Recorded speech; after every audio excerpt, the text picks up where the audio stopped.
ओम शांति। बेहद का बाप पढ़ाते हैं, ऐसे बाप को याद करना चाहिए। बच्चे तो समझ सकते हैं वह जिस्मानी धंधा आदि क्या है, कुछ भी नहीं। कई बच्चे उस जिस्मानी धंधे के पीछे इतना टू मच पड़ जाते हैं, उस व्यापार के पीछे इतना टू मच चले जाते हैं कि बाप भी याद नहीं रहता। वो क्या है, कुछ भी नहीं। उन कागज के नोटों के पीछे कितना मारो मारी है।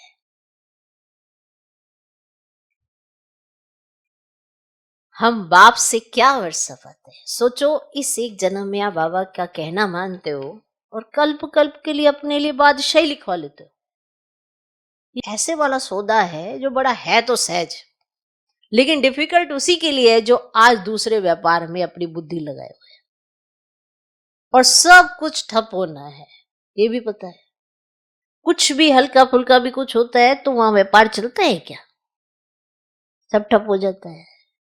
ज्यादा दूर क्या जाना, भी पीछे ही देखा होगा आपने, सब ठप हो जाता है।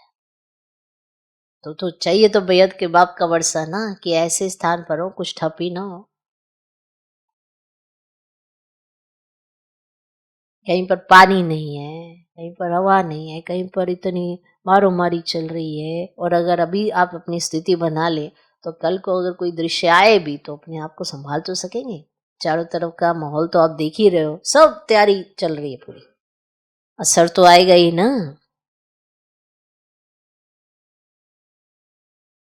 अब मान लो गली मोहल्ले पड़ोस में कुछ ऐसा ऊपर नीचे हो जाता है तो घर में असर नहीं आता है, नजरबंदी नहीं हो जाती है क्या? असर आता है। पहले एकदम ओपन होते फिर असर आता है, तो ये सब चलता है, असर तो आता है ना। तो फिर बेहद के बाप का बेहद का वर्षा क्यों नहीं ले लेते हैं?